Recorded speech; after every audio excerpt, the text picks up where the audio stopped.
मेरा नाम आर्यन है। मैं जिस कॉलेज में पढ़ता था, वहाँ पर मेरी नज़र एक सुंदर सी लड़की पर गई। वो लड़की गरीब परिवार की थी। उसे देखकर मेरी उस पर नीयत ख़राब हो गई, क्योंकि उसकी सुंदरता मुझे बहुत इम्प्रेस कर रही थी। मुझे कुछ भी करके इस लड़की को इस्तेमाल करना था। मैंने कई बार इससे दोस्ती करने की कोशिश की थी, मगर ये गलत टाइप की लड़की नहीं थी। बहुत ही शरीफ परिवार की लड़की थी, जो लड़कों से दोस्ती करना नहीं जानती थी, और इस कॉलेज में पढ़ने के इरादे से ही आई थी, ना कि फालतू काम करने के लिए। वो अपना भविष्य बनाना चाहती थी, मगर मैं अमीर परिवार का बिगड़ा हुआ बेटा था। मैं भी इसके पीछे हाथ धोकर पड़ गया था, और मैंने फैसला कर लिया था कि जब तक मैं इसका इस्तेमाल नहीं करूँगा, तब तक मैं इसे नहीं छोड़ूंगा। मैं धीरे धीरे इसको अपनी बातों में लेने की कोशिश कर रहा था। मैं इसके साथ बात करने की कोशिश करता था, दोस्ती बढ़ाने की कोशिश करता था, मगर ये मुझे इग्नोर किया करती थी। एक दिन मुझे गुस्सा आ गया, और मैं इसे लेकर ज़बरदस्ती कॉलेज की क्लासरूम में चला गया, जहाँ पर मैं इसके साथ ज़बरदस्ती करने लगा। उसने मेरे मुंह पर एक ज़ोरदार थप्पड़ मार दिया और बोली, आइंदा मेरे साथ ऐसा मत करना।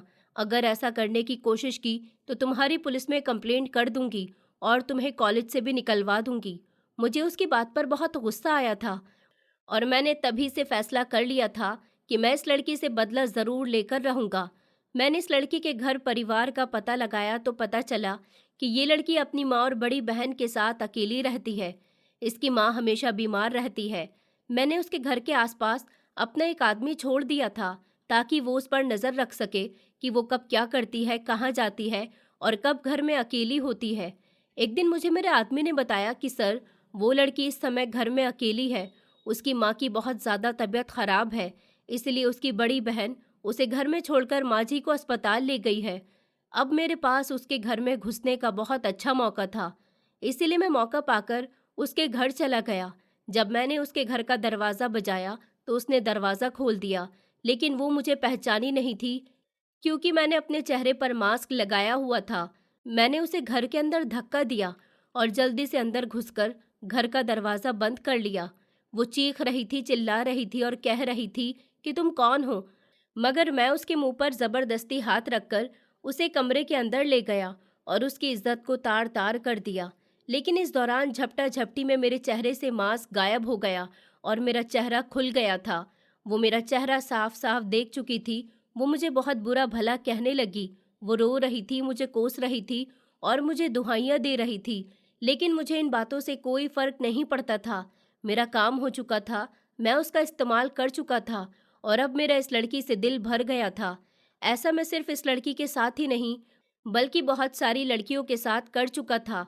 लेकिन ये पहली ऐसी लड़की थी जिसके साथ मैंने उसकी मर्ज़ी के बिना ये सब कुछ किया था। अक्सर मैं लड़कियों से दोस्ती करता था, उनके साथ रात गुजारता था, उनका इस्तेमाल करके छोड़ दिया करता था। लेकिन वो लड़कियां हमेशा वही होती थी जो इस काम के लिए राज़ी होती थी। ये लड़की बेहद सुंदर थी, और मेरे दिल को इसकी सुंदरता भा गई थी। मैं लड़कियों से मोहब्बत तो करता नहीं था, बस उनके साथ एक रात गुजारना ही मेरा पैशन था।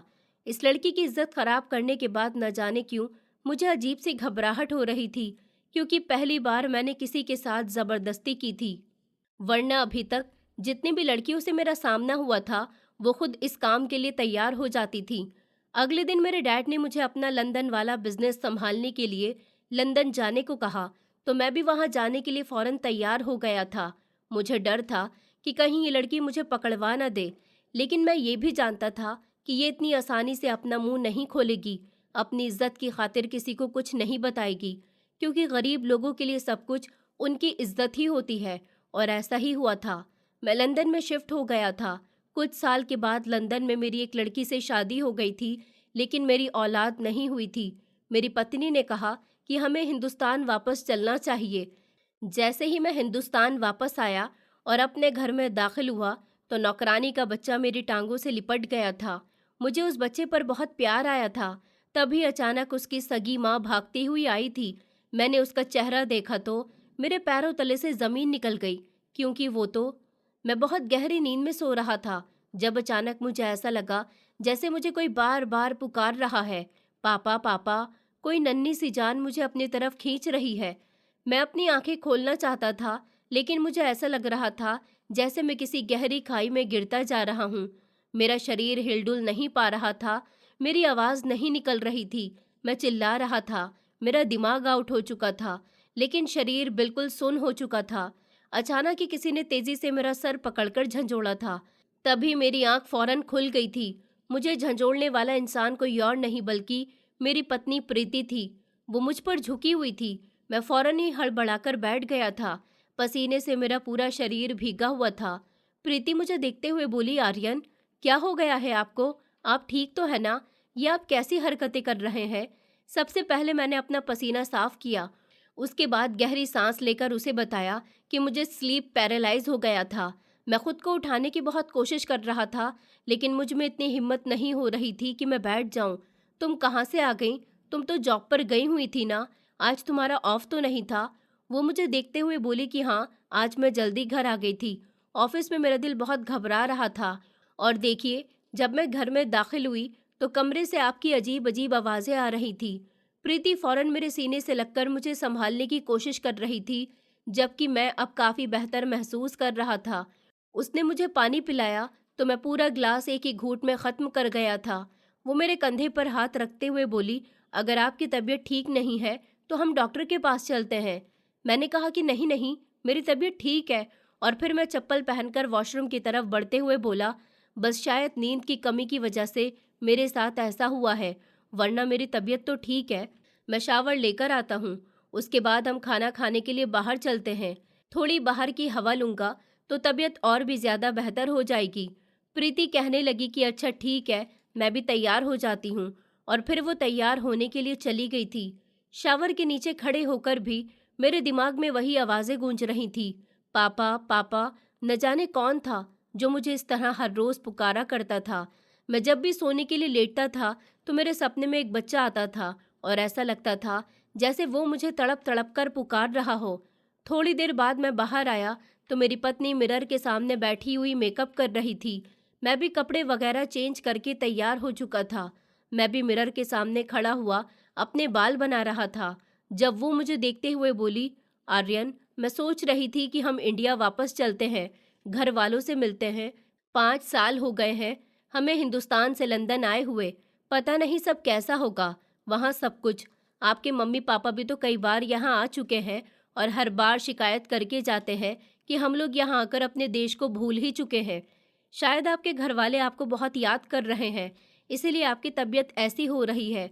मेरी मम्मी भी तो कई बार मुझे बोल चुकी है कि इंडिया वापस लौट आओ, कम से कम मिलने ही आ जाओ कुछ दिन के लिए। मैं सोच रही हूँ कि हम कुछ दिन के लिए वहाँ घूमने चलते हैं। इस तरह हम अपने घर और घर वालों से मिल भी लेंगे और उन लोगों की शिकायत भी दूर हो जाएगी। अपनी पत्नी की बात सुनकर मैंने हाँ में सर हिला दिया था और उसको देखते हुए बोला, तुम ठीक कह रही हो, हम लोग चल लेते हैं। पता नहीं क्यों मेरी तबीयत भी कुछ ठीक नहीं रहती है। अगर मुझे कुछ हो भी गया तो जिंदगी भर मेरे घर वालों को ये दुख तो नहीं रहेगा कि उनका बेटा आखिरी बार उनसे मिल भी नहीं पाया। मेरी बात सुनते ही प्रीति तड़पकर अपनी जगह से खड़ी हो गई थी और मुझे देखते हुए बोली, आर्यन, आप ये किस तरह की बातें कर रहे हैं? भगवान न करे कि आपको कुछ हो। आपको तो मेरी भी उम्र लग जाए। मैं आपकी लंबी उम्र के लिए हमेशा प्रार्थना करती हूँ। आइंदा के बाद अगर आपने इस तरह की बात अपने मुंह से निकाली तो अच्छा नहीं होगा। वो काफ़ी उदास हो गई थी। उसकी बात सुनकर मैं भी खामोश हो गया था और उसके बालों को कान के पीछे करते हुए बोला, मैं जानता हूँ प्रीति, तुम मुझसे बहुत प्यार करती हो, लेकिन बस कभी कभी दिल हर चीज़ से बोझल हो जाता है। पता नहीं क्यों, लेकिन मेरे अंदर मुझे खालीपन महसूस होता है। ऐसा लगता है जैसे मैंने अपनी ज़िंदगी में बहुत कुछ बुरा किया है, अब मुझे उसकी भरपाई करनी है। मेरी बात सुनकर मेरी पत्नी मेरा हाथ थामकर बोली, मैं समझ सकती हूँ आपकी कंडीशन।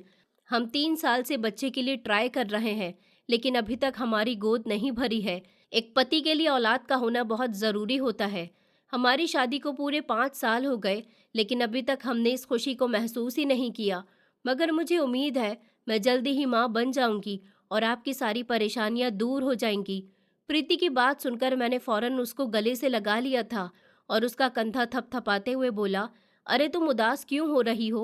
मेरे कहने का मतलब ये नहीं था।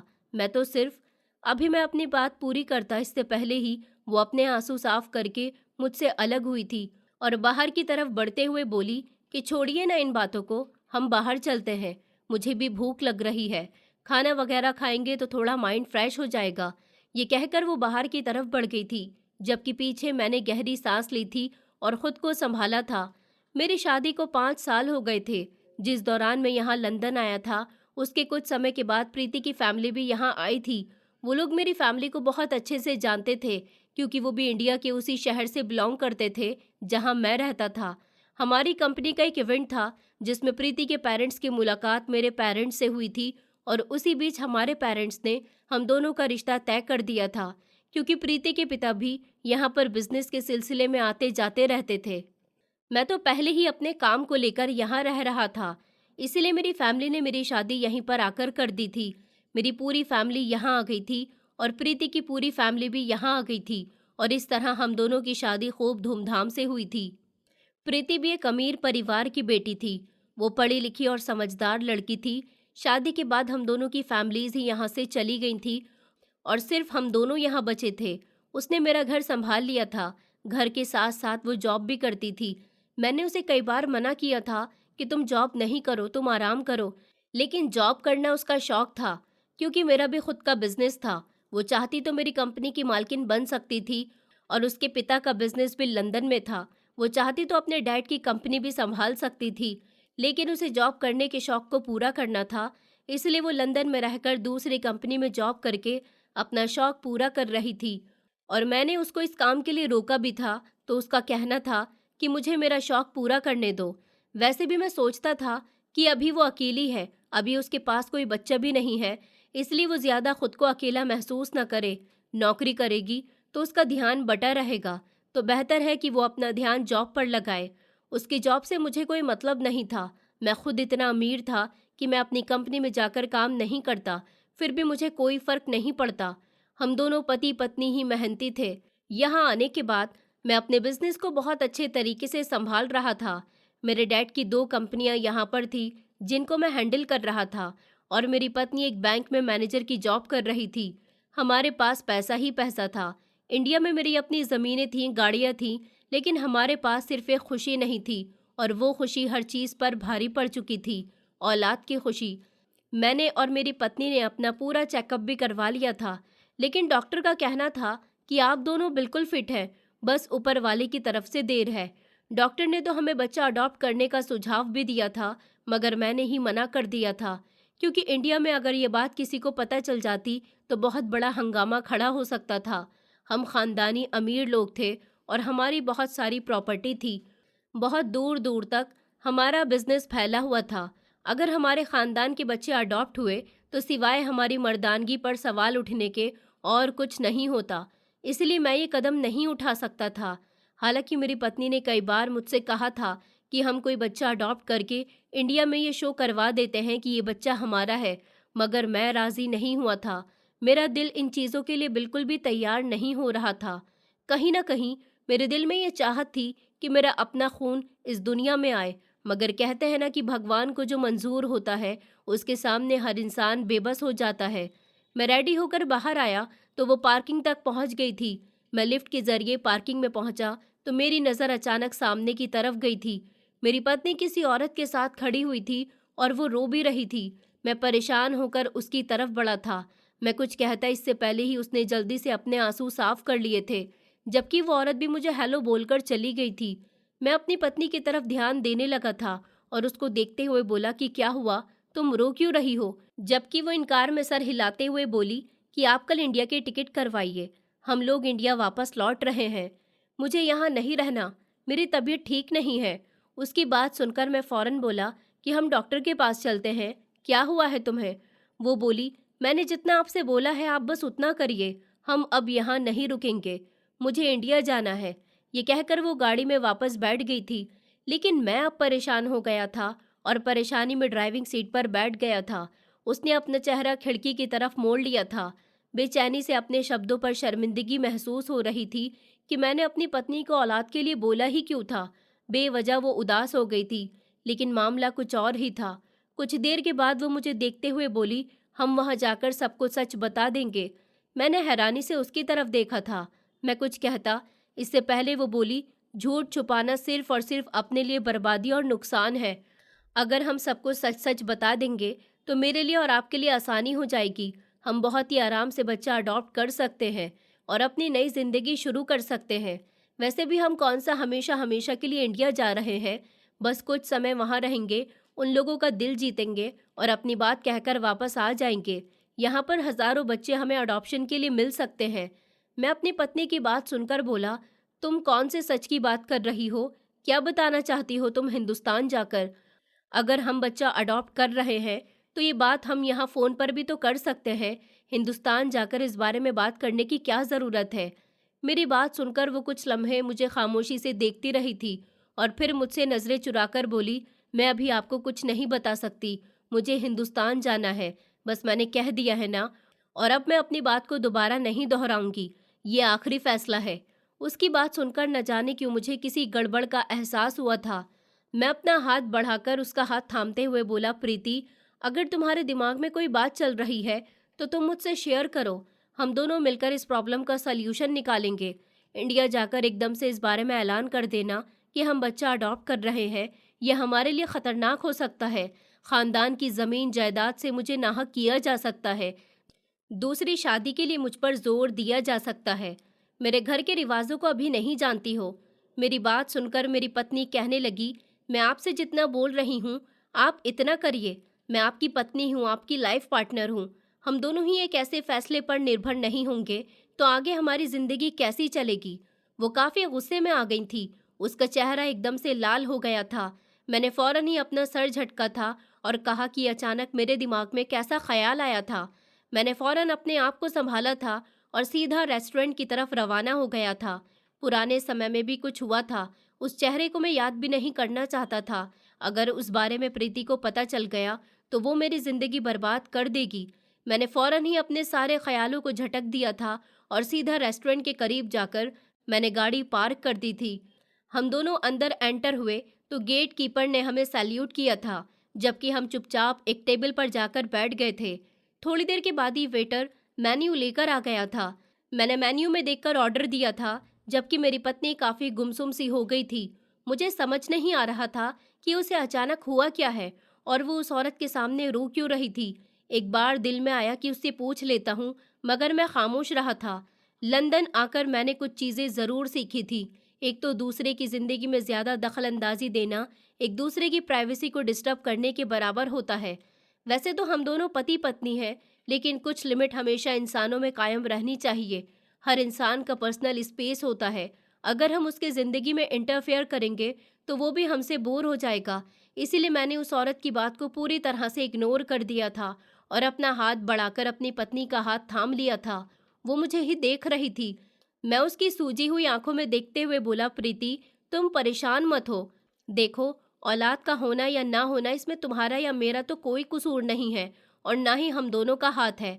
ये सब तो ऊपर वाले की तरफ से होता है और हम हिंदुस्तानी हैं, इन चीज़ों को समझते हैं। ये लंदन के डॉक्टर तो पागल हैं, उन्हें कुछ खबर नहीं। अब हम कल या परसों इंडिया जा रहे हैं तो मैं वहाँ से तुम्हें किसी अच्छे स्पेशलिस्ट को दिखाऊंगा या फिर मॉम के साथ तुम किसी बाबा वगैरह के चली जाना।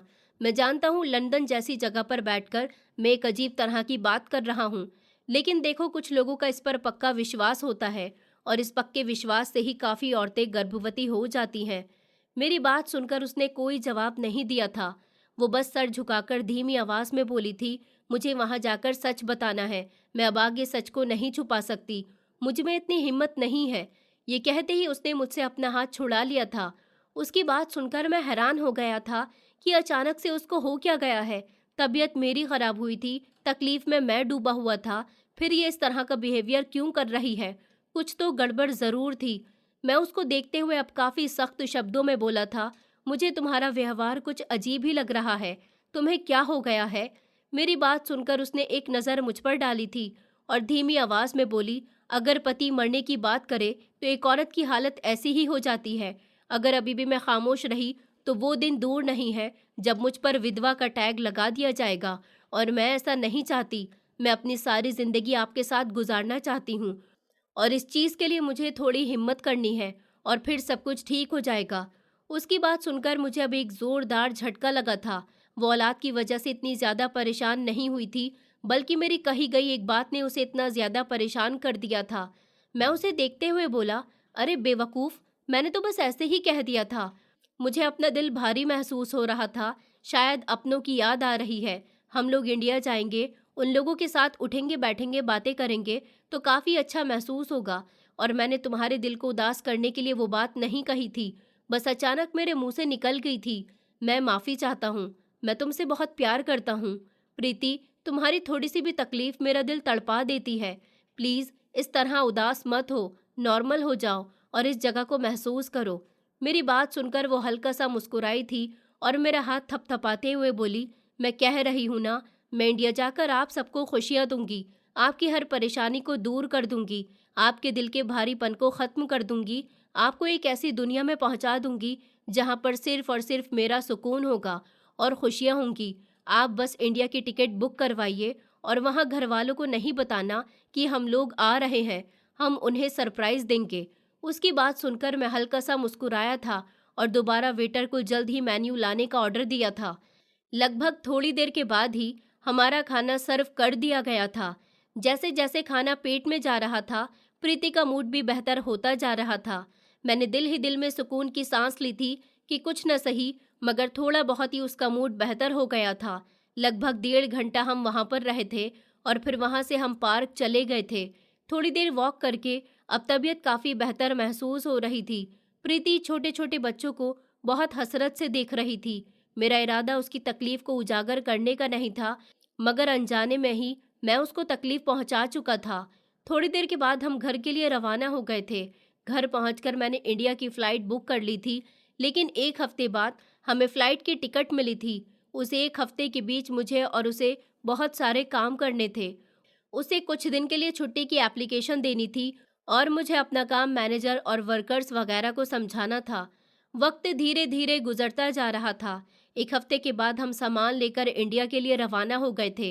एयरपोर्ट पर बैठकर न जाने क्यों मुझे बार बार अपनी ज़िंदगी के वो सारे किस्से याद आ रहे थे जो इंडिया में 5 साल पहले मैं सारे करके आया था। लेकिन हर बार मैं अपने ख्याल को झटक रहा था कि बार बार मैं इन चीज़ों के बारे में क्या सोच रहा हूँ जिससे अब मेरा कोई वास्ता ही नहीं है। थोड़ी देर बाद हमारी अनाउंसमेंट हो गई थी और हम फ्लाइट में बैठ गए थे। एक लंबा सफ़र तय करके हम इंडिया एयरपोर्ट पर सुबह के समय लैंड हुए थे। इंडिया की ज़मीन पर कदम रखकर न जाने क्यों मुझे अंदर तक सुकून महसूस हुआ था, लेकिन अचानक ही दिल में एक अजीब सी तड़प पैदा हुई थी। मुझे फ़ौरन अपने घर पहुंचना है। कोई है ऐसा जो मुझे याद कर रहा है, कोई है जो मुझे पुकार रहा है। फ्लाइट के दौरान भी मैंने कई बार अपनी आंखें बंद करने की कोशिश की थी, लेकिन हर बार मेरे कानों में सिर्फ एक आवाज़ गूंज रही थी, पापा, पापा। ऐसा क्यों होता था, मैं खुद समझ नहीं पाया था। बाहर आकर मैंने टैक्सी बुक की थी और सीधा बंगले के लिए रवाना हो गया था। हमें एयरपोर्ट से बंगले तक पहुंचने में 1.5 घंटे का समय लग गया था। 1.5 घंटे के बाद मेरी गाड़ी बंगले के गेट पर रुकी थी। किराया वगैरह देने के बाद मैं और मेरी पत्नी सामान लेकर गेट के करीब आए तो गार्ड मुझे देखकर दंग रह गया था। उसकी हालत ऐसी हो गई थी जैसे काटो तो शरीर में खून नहीं। खुशी के मारे वो मुझे गले लगा चुका था। कहने लगा, आर्यन सर, आप ऐसे इस तरह अचानक आ गए? छोटे साहब आए हैं। उसने अंदर जाते ही शोर मचाना शुरू कर दिया था, जबकि मैं अपनी पत्नी को लेकर अंदर की तरफ बढ़ा था। मेरी पत्नी के चेहरे पर भी मुस्कुराहट फैल गई थी। ऐसी मोहब्बत, ऐसे जज्बे से हम 5 साल तक दूर रहे थे। अब वही सब कुछ हमें दोबारा नसीब होने वाला था। मेन गेट पार करके जब हम घर के दरवाजे पर पहुंचे तो अचानक ही किसी ने मुझे तेज आवाज में पुकारा था, पापा, मेरे पापा। ये एक नन्ही सी जान की आवाज़ थी। मेरी पत्नी भी उस आवाज़ पर फौरन पलटी थी जब एक गोल मटोल सा सुंदर सा बच्चा मेरी टांगों के साथ आकर लिपट गया था और खुशी से चहकने लगा था, जैसे मेरे आने से सबसे ज़्यादा खुशी उसको ही हुई है। मेरे पापा आ गए, मेरे पापा आ गए, मुझे गोद में उठाइए पापा। वो अपने नन्हे नन्हे हाथ मेरी तरफ उठाते हुए बहुत ही मासूमियत से बोल रहा था। मैं 5 साल से औलाद के लिए तरस रहा था। एक छोटे से बच्चे को देखकर मेरा दिल अचानक ही ललचाने लगा था और जिस अंदाज में वो मुझे पापा कहकर पुकार रहा था, मेरा दिल भर आया था। मैं बिना कुछ भी कहे उसे गोद में उठा चुका था। मेरी पत्नी अचानक ही 2 कदम पीछे हो गई थी, लेकिन मेरा ध्यान इस मासूम बच्चे पर ही था। मैंने अपनी पत्नी की तरफ देखा ही नहीं था। मैं इस बच्चे के गाल पर प्यार करके उसे फौरन कहने लगा कि बेटा, तुम्हारा नाम क्या है और तुम कौन हो? अभी मैं आगे कुछ और कहता, इस समय हमारे घर काम करने वाली पुरानी मासी जी मेरे पास आई थी। मुझे देखकर पहले तो उन्होंने खुशी का इजहार किया, फिर उस बच्चे को गोद में लेते हुए बोली कि माफ़ करना साहब, ये बच्चा नादान है, किसी को भी अपना पिता कह देता है। ये नई नौकरानी आकांक्षा का बेटा है। वो 2 महीने पहले ही यहाँ पर काम करने के लिए आई है। ये नाम सुनकर न जाने क्यों एक लम्हे के लिए मेरा दिल जोर से धड़का था। मैंने इस बच्चे को ध्यान से देखा था, न जाने कि उसका चेहरा मुझे किसी से मिलता जुलता महसूस हुआ था। मैंने फौरन ही नजरें चुराई थी। मेरे आने की खबर पूरे घर में फैल चुकी थी। सभी मेन दरवाजे की तरफ आ गए थे। मैंने फौरन ही अपना ध्यान इस बच्चे से हटाकर अपनी पत्नी की तरफ कर लिया था, जो एक तरफ खड़ी भीगी हुई आंखों से इस बच्चे को देख रही थी। मासी जी इस बच्चे को वापस सर्वेंट क्वार्टर में ले गई थी। मैं कुछ कहता, ये अपनी पत्नी की तरफ बढ़ता, तभी मेरी मॉम ने अचानक आकर मुझे गले से लगा लिया था। मैं सब भूलकर अब अपनी फैमिली में मगन हो चुका था। मेरे मॉम डैड, भैया, दादा दादी सब मुझे देखकर बहुत खुश हो रहे थे, लेकिन प्रीति की कंडीशन काफ़ी अजीब हो गई थी।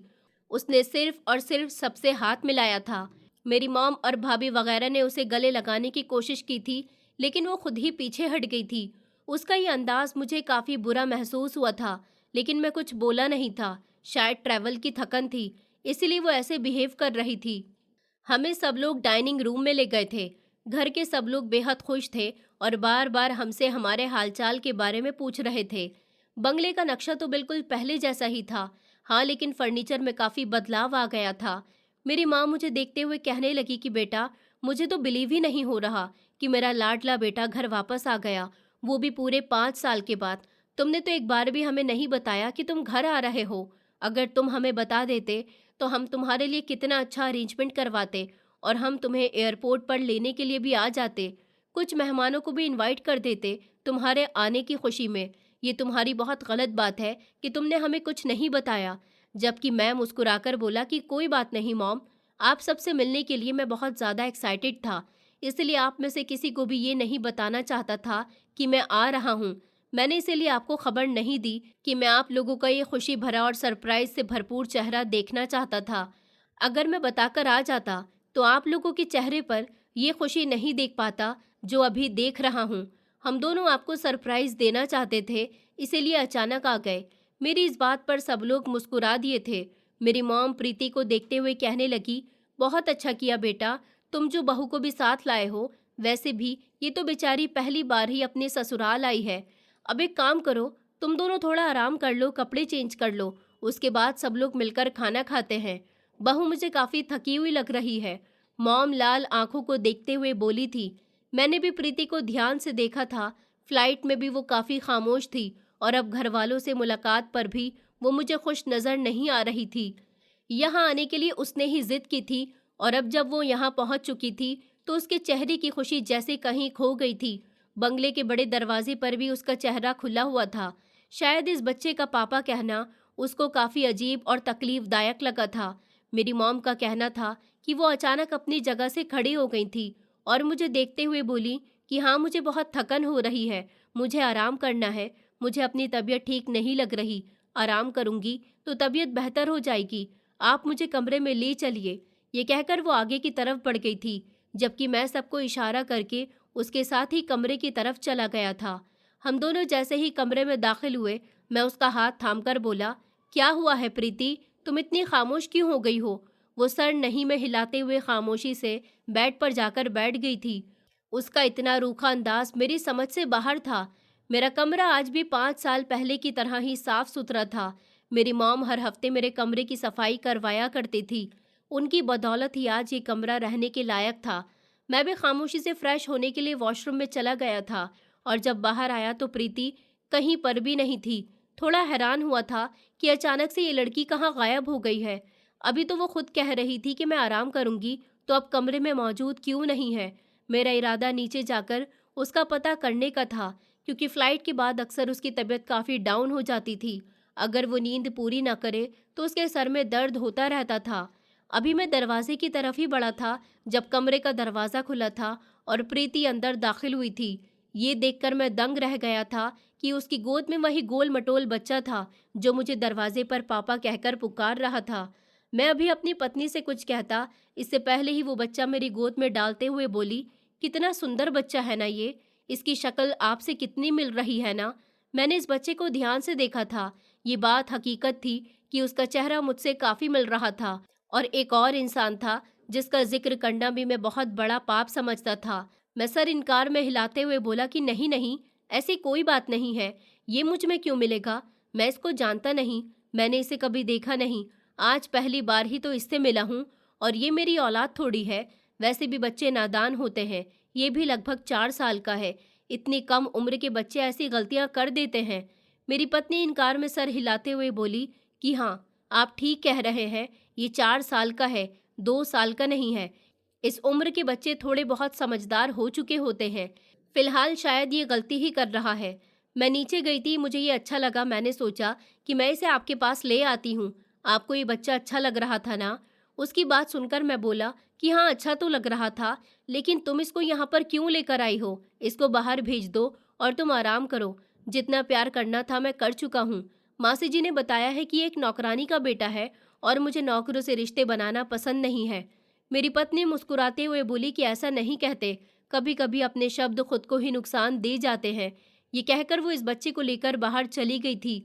मैंने उसको हैरानी से जाते हुए देखा था कि ये बात वो क्यों कह रही है। प्रीति बहुत एहसासी लड़की थी।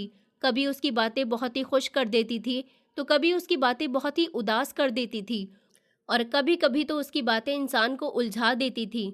और अभी वो मुझे उलझन में ही छोड़ कर गई थी। लगभग 10 मिनट के बाद वो वापस आई थी, और बिना कुछ कहे ही वो वॉशरूम में चली गई थी। थोड़ी देर के बाद वो फ्रेश होकर आई और बिना कुछ कहे आराम के लिए लेट गई थी। मैंने भी उसको परेशान नहीं किया था, और आंखें बंद करके खुद भी गहरी नींद में सो गया था। समय धीरे धीरे गुजरता जा रहा था। मेरी आंख रात के समय खुली थी, लेकिन आज मुझे बहुत ही सुकून भरी नींद आई थी।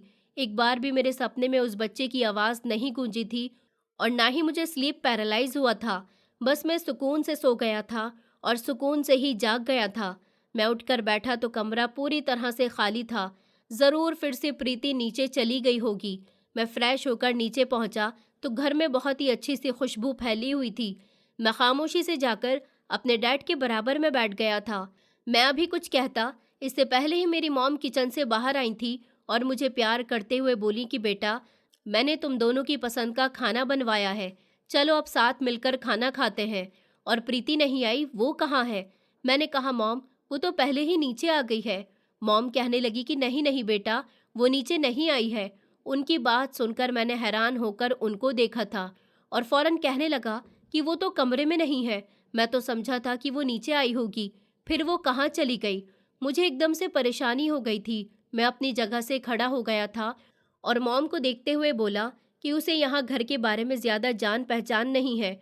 उसने घर अभी ठीक तरह से भी नहीं देखा है। मैं उसको सुबह ही घर का टूर देने वाला था, पता नहीं वो कहाँ चली गई है। वो जब अचानक किचन से मासी जी बाहर आई थी और मुझे देखते हुए कहने लगी कि बेटा, छोटी बहू को तो मैंने नौकरानी आकांक्षा के कमरे की तरफ जाते हुए देखा था। वो वही है, और उनकी गोद में उसका बच्चा भी था। वो उसके साथ खेल रही थी। मैं अब गुस्से से बोला था, कौन है ये आकांक्षा, और अपने बच्चे की कैसी परवरिश कर रही है कि बाहर के आए हुए किसी भी मर्द को पापा कहता है। मेरी मॉम कहने लगी कि नहीं बेटा, ऐसा मत कहो। आकांक्षा तो बहुत अच्छी लड़की है, उसका बच्चा भी बहुत अच्छा है, और वो काफ़ी सुंदर भी है। मुझे तो बिल्कुल अपने बच्चों की तरह प्यारी हो गई है। बेचारी बीमार रहती है, उसको कोई बीमारी है, और तभी मजबूरी में हमारे घर में काम पर लगी है। जबकि मैं गुस्से से कहने लगा, मैंने पहले भी आपको कई बार समझाया है मॉम कि इन गरीब लोगों को कुछ ज़्यादा मुंह नहीं लगाया करो, मगर आपको मेरी बात समझ ही नहीं आती। बेवजह आप इन नौकरों को सर पर चढ़ा लेती हो। उसका बच्चा देखिए, मुझे बार बार पापा बोल रहा है, और मेरी पत्नी पागलों की तरह उसके पीछे जा रही है। हद करती हैं आप मॉम। आप ऐसे लोगों को घर में ही क्यों दाखिल होने देती हैं जो बेवजह घर का माहौल ख़राब करें? इतना कहते हुए मैं बाहर की तरफ बढ़ा था। मेरा इरादा वापस अपनी पत्नी को घर के अंदर लाने का था, और इस आकांक्षा का दिमाग भी ठीक करने का था। मैं सीधा सर्वेंट क्वार्टर्स की तरफ बढ़ गया था। न जाने क्यों जैसे जैसे मेरे कदम आगे बढ़ रहे थे, मुझे अपना वजूद भारी महसूस हो रहा था। एक लम्हे के लिए सर्वेंट क्वार्टर के दरवाजे पर पहुंचकर मेरा दिल किया कि मैं वापस लौट जाता हूँ। कहीं प्रीति को बुरा न लग जाए, जो भी होगा वो खुद देख लेगी, और मैं उसको समझा दूंगा कि ज़्यादा नौकरों को मुंह लगाने की ज़रूरत नहीं है। लेकिन अब दरवाजे के पास पहुंचकर वहां से पलटना मुझे अपनी इंसल्ट लग रही थी। अगर मैं प्रीति को बिना लिए घर में आता तो बेवजह सब मेरा मजाक बनाते या फिर मुझे अजीब नज़रों से देखते। इसलिए मैंने अंदर जाने में ही भलाई समझी थी। मैं सर्वेंट क्वार्टर के रास्ते में दाखिल हुआ तो लाइन से काफ़ी सारे कमरे बने हुए थे। जब अचानक मेरी नज़र दूसरे कमरे के दरवाजे पर गई थी, जिसके बाहर एक छोटी सी साइकिल रखी हुई थी। मैं समझ गया था कि ज़रूर यही कमरा आकांक्षा का होगा। मैं बिना कुछ कहे इस कमरे की तरफ बढ़ गया था और दरवाजे पर दस्तक देकर अंदर दाखिल हुआ था। मगर अगला लम्हा मेरी जान निकाल चुका था। सामने ही मेरी पत्नी जमीन पर बैठी हुई थी और वो नौकरानी आकांक्षा पलंग पर थी। उसको देखकर ऐसा लगता था जैसे किसी ने मेरा कलेजा नोच दिया हो, मुझे आज से पुराने समय में ले जाकर पटक दिया हो। कुछ देर के लिए मैं अपनी जगह पर बिल्कुल शॉक्ड होकर रह गया था। यही हाल मेरे सामने मौजूद लड़की का भी था। वो भी अपनी जगह से खड़ी होकर पत्थर की बन चुकी थी। जब अचानक मेरी पत्नी घबराकर जमीन से खड़ी हो गई थी और बिना कुछ भी कहे वहां से चली गई थी। मैं कुछ कहता इससे पहले ही वो मासूम फूल जो गहरी नींद में अपनी माँ के पलंग पर सो रहा था, वो भी नींद में पापा पापा बड़बड़ा रहा था। जब हम दोनों का ध्यान इस बच्चे की तरफ गया था, अभी मैं कुछ कहता इससे पहले ही मेरी पत्नी मेरे पीछे से आ गई और मेरा बाजू थाम कर बोली कि कमरे में चलो, वहां जाकर बात करेंगे, यहाँ बात करना ठीक नहीं है। न जाने क्यों मैं यहाँ से जाना चाहता था, लेकिन मेरी नज़र इस नौकरानी के चेहरे पर टिकी हुई थी। उसकी आंखों के नीचे काले घेरे पड़ चुके थे, उसकी रंगत सांवली हो चुकी थी, उसके बाल बिखरे हुए थे। ऐसा लग रहा था कि जैसे न जाने वो कब से परेशानी की कंडीशन में है। मुझे भी यहाँ से जाना ही बेहतर लगा था, इसलिए मैं हाँ में सर हिलाकर प्रीति के साथ सर्वेंट क्वार्टर के रास्ते से निकलकर सीधा बंगले के अंदर आ गया था। खाने का इंतजाम हो चुका था और डाइनिंग टेबल पर खाना लगा दिया गया था। मॉम हमें खाने के लिए बुला रही थी, लेकिन मैं बिना कुछ भी कहे सीधा अपने कमरे में चला गया था। जिस तरह प्रीति बात कर रही थी, उससे ये साफ जाहिर हो रहा था कि प्रीति इस लड़की के बारे में बहुत कुछ जानती है, क्योंकि वो कोई मामूली लड़की नहीं थी, बल्कि वो तो मेरे बीते हुए समय का एक बहुत बड़ा सच थी। मैं कमरे में दाखिल हुआ तो प्रीति सोफे पर बैठकर रोने लगी। कुछ देर के लिए मेरी अपनी हालत भी कुछ ऐसी ही थी। जिस पाप को याद करके मैं हर रोज तड़पता था, जो मुझे हर समय तकलीफ में जकड़े रखता था, वो पाप कहीं और नहीं बल्कि मेरे अपने ही घर में मौजूद था। मैं कुछ सोचकर प्रीति के बराबर में बैठ गया था। मैं कुछ कहता इससे पहले ही वो दहाड़े मार मार कर रोने लगी थी। उसका इस तरह से रोना मुझे बहुत अजीब लग रहा था, बल्कि मुझे तकलीफ में डाल रहा था। मैं सख्त शब्दों में बोला, मुझे कुछ बताओगी या फिर सिर्फ रोने का ही इरादा है? अगर यही सब तुम्हें करना था तो तुम मुझे यहाँ इंडिया क्यों लेकर आई हो? कौन सी हकीकत थी जो तुम्हें मेरे माता पिता को बतानी है? और इस लड़की को जहाँ तक मुझे अंदाज़ा हो गया है तुम जानती हो, तो मुझे प्लीज़ बताओ कि क्या बात है। मेरी बात सुनकर अचानक ही उसने पूरी ताकत के साथ एक जोरदार थप्पड़ मेरे मुंह पर मार दिया था और मेरा गिरेबान पकड़ते हुए बोली, तुम्हें क्या लगता है कि मुझे कभी हकीकत के बारे में पता नहीं चलेगा? मुझे सब पता चल गया है कि तुम कितने गिरे हुए इंसान हो। तुम्हारी मोहब्बत में अंधी होकर मैंने एक लड़की की जिंदगी बर्बाद कर दी तुम्हारी वजह से, और उसी की सज़ा मुझे मिल रही है कि मेरे घर औलाद नहीं हुई। उसकी बात सुनकर मैंने हैरान नज़रों से उसे देखा था। जिंदगी? जिंदगी उसने नहीं, बल्कि जिंदगी तो मैंने बर्बाद की थी। तो फिर वो ये इल्ज़ाम अपने सर क्यों ले रही थी? वो कुछ कहती इससे पहले ही मैं कहने लगा कि आकांक्षा के साथ बुरा करने वाला मैं हूँ। आकांक्षा के साथ पाप मैंने किया था। तुम इस पाप को अपने सर क्यों ले रही हो? वो मेरी बात सुनकर कुछ लम्हे खामोश रही थी, फिर बोली, जब आप आकांक्षा की इज्जत खराब करके उसे छोड़कर लंदन चले गए थे, तब तकदीर ने उसे मुझसे मिलवाया था। उसकी तबीयत बहुत ख़राब थी। अगले दिन उसकी माँ और बहन ने उसे जिस हॉस्पिटल में एडमिट किया था, मैं वहाँ पर मौजूद थी। वो लोग बहुत गरीब थे। मुझे भी लंदन के लिए रवाना होना था। मेरी तबीयत ठीक नहीं थी, इसलिए मैं डॉक्टर से अपना चेकअप करवाने के लिए गई थी। लेकिन वो ये केस देखकर मेरी आंखों में आंसू आ गए थे। एक लड़के की इज्जत के साथ खेला गया था। डॉक्टर ने भी उसकी माँ और बहन से कहा था कि आप पुलिस में रिपोर्ट दर्ज करवाइए, ये पुलिस केस है। मगर उसकी माँ और बहन शरीफ लोग थे। उन्होंने इस बात से इनकार कर दिया। उन्होंने कहा कि जिस दरिंदे ने आकांक्षा के साथ ऐसा किया है, वो उसे नहीं जानती है और आकांक्षा इस कंडीशन में नहीं है कि वो कुछ भी बता सके। और फिर वो लोग अपनी इज्जत गंवाना नहीं चाहती, इसलिए वो सिर्फ वहाँ उसका इलाज करवाने के लिए आई थी। ये सब मैंने देखा तो मुझे उन लोगों पर रहम आया था। वो गरीब थे, उनके पास इलाज के पैसे भी नहीं थे। मैंने आकांक्षा के इलाज के लिए पैसे दिए थे, हमदर्दी के तौर पर। उन लोगों की मदद कर दी थी, लेकिन मैं ये नहीं जानती थी कि आकांक्षा के साथ गलत करने वाला इंसान कोई और नहीं बल्कि मेरा पति था। यहाँ तक कि मैंने आगे भी आकांक्षा की मदद करने की कोशिश की थी। मैं खुद तो लंदन जा रही थी, इसलिए मैंने अपनी एक दोस्त को आकांक्षा के घर का पता दे दिया था और कहा था कि वो जितना हो सके उसकी मदद किया करे। मेरी दोस्त मुझे आकांक्षा की खबर दे दिया करती थी। उसने मुझे बताया था कि 2 महीने के बाद आकांक्षा गर्भवती हो गई थी। मैंने कोशिश की थी और अपनी दोस्त से भी कहा था कि वो आकांक्षा से कहे कि वो ये बच्चा ख़त्म कर दे, लेकिन किस्मत को तो कुछ और ही मंजूर था। डॉक्टर ने साफ मना कर दिया था कि अगर हमने ये गलती करने की कोशिश भी की तो ये लड़की मर जाएगी। मैं डर गई थी और मैंने अपने दोस्त से मना कर दिया था कि अब वो पीछे हट जाए। फिर उसके बाद मैं तुम्हारे साथ शादीशुदा ज़िंदगी में इतनी बिजी हो गई कि मैंने फिर कभी आकांक्षा के बारे में कोई खैर खबर लेने की कोशिश ही नहीं की। मगर जब उस दिन मेरी खुद की दोस्त मुझे लंदन में मिली और उसने मुझे बताया कि आकांक्षा के साथ बुरा करने वाला इंसान कोई और नहीं, वो तुम हो, तो ये सुनकर मेरे होश उड़ गए थे। उसने मुझे पूरी सच्चाई बता दी, क्योंकि मेरी दोस्त आकांक्षा के कांटेक्ट में रही। एक गरीब होने के नाते उसकी मदद करती रही, सिर्फ मेरे कहने पर। फिर उसे पता चला कि आकांक्षा को कोई बड़ी बीमारी लग गई है, वो अपना इलाज करवा रही है, लेकिन डॉक्टर ने साफ कह दिया है कि वो ज़्यादा दिन की मेहमान नहीं है। फिर मेरी दोस्त की भी शादी हो गई और फिर वो अपनी शादीशुदा ज़िंदगी में बिजी हो गई। आकांक्षा की मदद करने वाला कोई नहीं था, क्योंकि उसकी बहन की शादी हो गई और उसकी माँ इस दुनिया को छोड़कर चली गई। वो अपने बच्चे को लेकर दर दर की ठोकरें खा रही थी। उसकी मदद करने वाला भी कोई नहीं था, इसलिए उसने लोगों के घरों में काम करने का फैसला किया और देखो, तकदीर उसे खींचकर तुम्हारे ही घर तक ले आई। जब वो यहाँ आई और उसे पता चला कि तुम इस घर के छोटे बेटे हो, उसने कहीं तुम्हारी तस्वीर देख ली। तब उसे एहसास हुआ कि जिस दरिंदे ने उसकी इज्जत खराब की थी वो उसी के घर में आ गई है। तब वो बहुत ज़्यादा रोई थी और उसने यहाँ से नौकरी से हटने की कोशिश भी की थी, मगर उसे तुम्हारी माँ ने बहुत इज्जत दी, उसकी मदद की, तो उसको यही बेहतर लगा कि वो यहाँ से काम छोड़कर कहीं न जाए। वैसे भी तुम थोड़ी ना यहाँ इस घर में रहते हो, तुम तो लंदन में होते हो, इसलिए वो यहाँ खामोशी से काम करती रहेगी। इस तरह वो अपना इलाज भी करवाती रहेगी और अपने बेटे का ध्यान भी रखती रहेगी, क्योंकि यहाँ उसे रहने का भी कहा गया था। इस तरह वो अपने बेटे को लेकर खामोशी से यहाँ रह रही थी।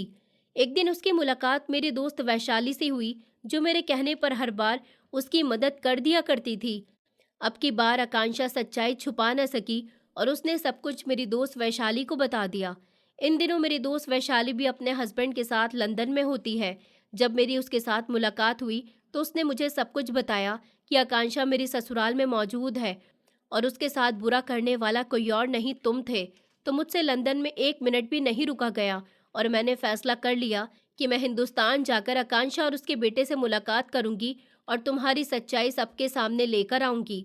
मुझे नहीं पता था कि जिस लड़की से मुझे इतनी हमदर्दी हो रही है, वही लड़की मेरे पति की दरिंदगी का निशाना थी। प्रीति की बात सुनकर मैं पूरी तरह से खामोश हो गया था। मुझे प्रीति की कोई गलती नजर नहीं आ रही थी। सबसे बड़ा गुनाहगार इंसान तो मैं था। प्रीति ने तो उसकी हिफाजत की थी, वो तो जानती भी नहीं थी कि सच्चाई क्या है। उसे तो सच्चाई बहुत समय के बाद पता चली और जब पता चली तो वो खुद पर काबू न कर सकी और मुझे यहाँ लेकर आ गई। मैं कोई नहीं था अपनी पत्नी को इल्ज़ाम देने वाला। आकांक्षा ने कॉलेज में बेवजह मुझ पर हाथ नहीं उठाया था, बल्कि मेरी ही गलती थी। मैं उसको खिलौना समझकर इस्तेमाल करना चाहता था। जब वो इस चीज़ के लिए राज़ी नहीं हुई तो मैंने ज़बरदस्ती उसका इस्तेमाल कर लिया। वैसे भी मैं शुरू से अमीर पिता की बिगड़ी हुई औलाद था। मैंने पूरी प्लानिंग के साथ आकांक्षा की इज्जत खराब की थी और फिर लंदन जाने के बाद उसे पूरी तरह से भूल गया था। हाँ, कभी कभी मुझे अपनी गलती पर शर्मिंदगी महसूस हुई थी, इसीलिए मैंने खुद को लंदन जाकर बदल लिया था। और प्रीति से शादी करने के बाद तो वैसे भी मेरे दिमाग से फालतू बातें निकल गई थी और मैं सिर्फ अपनी पत्नी का होकर रह गया था। और आज 5 साल के बाद उसको अपने ही घर में अपनी ही औलाद के साथ देखकर मैं पत्थर बन चुका था। जिस औरत से मैं सच्चाई छुपाना चाहता था वही इस सच्चाई में शामिल थी। काफ़ी देर तक मैं वहीं पर बैठा रहा था और कुछ सोचकर सर्वेंट क्वार्टर की तरफ बढ़ गया था। मुझे अब सब कुछ ठीक करना था। शायद ऊपर वाले ने मुझे इसीलिए हिंदुस्तान भेजा था। वो नन्ही सी जान जो हर रात मुझे पापा पापा कहकर पुकारती थी, आज वो नन्ही सी जान मेरी आंखों के सामने थी। मैं वापस सर्वेंट क्वार्टर आया था और बिना कुछ कहे आकांक्षा के कदमों में बैठकर गिड़गिड़ाकर उससे माफ़ी मांगने लगा था। ऊपर वाले ने मुझे बहुत ही बदतर सज़ा दी थी। मैंने एक लड़की को बर्बाद कर दिया था, तो ऊपर वाले ने मुझे भी बर्बाद कर दिया था। मैंने जब आकांक्षा के पाँव को हाथ लगाया तो वो फ़ौरन पीछे हट गई थी। मैं सर झुकाकर बोला, आकांक्षा, मुझे माफ़ कर दो। मैं पछतावे के घड़े में घिर चुका हूँ। मुझे समझ आ गया है कि मेरे घर औलाद क्यों नहीं हुई। मैंने तुम्हारी ज़िंदगी बर्बाद करके कुछ सुकून हासिल नहीं किया, बल्कि सारी ज़िंदगी मैं तड़पता ही रहा हूँ। तुम्हें नहीं पता मैंने 5 साल तक कितनी तकलीफ़ में गुजारे हैं। हर रोज़ मेरे सपनों में मेरा बच्चा आता था। मुझे माफ़ कर दो। लेकिन उसने मुझे खूब बातें सुनाई थी और कहा था कि आपकी वजह से मैं कहीं की नहीं रही। यहाँ तक कि मुझे एक ऐसी बीमारी लग गई, मैं ज़्यादा समय तक जिंदा नहीं रह सकूंगी और अपने बच्चे की परवरिश भी नहीं कर सकूंगी। उसको कैंसर हो गया था, जो कि काफ़ी हद तक बढ़ गया था। उसने कहा कि आर्यन, हम गरीबों के लिए हमारी इज्जत ही सब कुछ होती है। मैं भी एक माँ की इज्जतदार बेटी थी, लेकिन देखो आज नौकरानी बन चुकी हूँ और मेरे साथ कोई भी नहीं है। ये सब तुम्हारी वजह से हुआ है। मैंने उससे वादा किया था कि मैं तुम्हें बचा लूँगा, तुम्हारा इलाज करवाऊँगा और अपने बेटे को भी अपना नाम दूँगा। मैं तुम्हें अपनी पत्नी का दर्जा दूँगा। तुम्हें बेटे की परवाह करने की कोई ज़रूरत नहीं है। अब मैं आ गया हूँ। जो सब कुछ मैंने अपने हाथों से बर्बाद किया था, मैं उसे अपने हाथों से ही सही कर दूँगा। मगर उसने कहा कि अब ऐसा कुछ नहीं हो सकता। मैंने कहा कि नहीं, ऐसा मत कहो। मैं तुम्हें अपने साथ लंदन लेकर जाऊँगा, वहाँ तुम्हारा ट्रीटमेंट करवाऊँगा। उसने कहा कि नहीं, मैं मरना पसंद करूँगी, लेकिन आपके साथ जाना नहीं। वो ये पक्का फैसला कर चुकी थी। मैं अब अपनी गलतियों को और भी नहीं छुपा सकता था, इसलिए मैं आकांक्षा और बच्चे को लेकर बंगले के अंदर आ गया था और मैंने अपने घर वालों को सारी सच्चाई बता दी थी। मेरे सब घर वाले दंग रह गए थे। मॉम तो फूट फूट कर रोने लगी थी। डैड को भी बेहद गुस्सा आया था। आज सच्चाई जानकर तो मेरा कलेजा मुंह को आ गया, लेकिन जब मैंने सबको बताया कि अब मैं इस बच्चे को बेसहारा नहीं छोड़ूंगा, इसको अपना नाम दूंगा, तो सब हैरान रह गए थे। प्रीति खामोशी से खड़ी हुई सब कुछ सुन रही थी। एक तरह से उसके साथ भी गलत हुआ था, लेकिन प्रीति भी इस बात के लिए तैयार थी कि मैं बच्चे को और आकांक्षा को अपने साथ लेकर लंदन जाऊं। कुछ दिन के बाद मैं उन दोनों को लेकर लंदन चला गया था। वहां जाकर मैंने आकांक्षा का बहुत इलाज करवाया था, उसे ठीक करने की हर तरह से कोशिश की थी। शायद इसी तरह मेरी गलतियों का पश्चाताप हो जाता, लेकिन ऐसा ना हो सका। लंदन जाने के 4-5 दिन बाद ही आकांक्षा की तबीयत इतनी बिगड़ी कि उसकी मौत हो गई और उसका बेटा मेरी पत्नी ने संभाल लिया था। मैं उससे माफ़ी मांगता रह गया था और वो मुझे बिना माफ़ किए ही इस दुनिया से चली गई थी। आकांक्षा की मौत पर हम दोनों पति पत्नी बहुत रोए थे।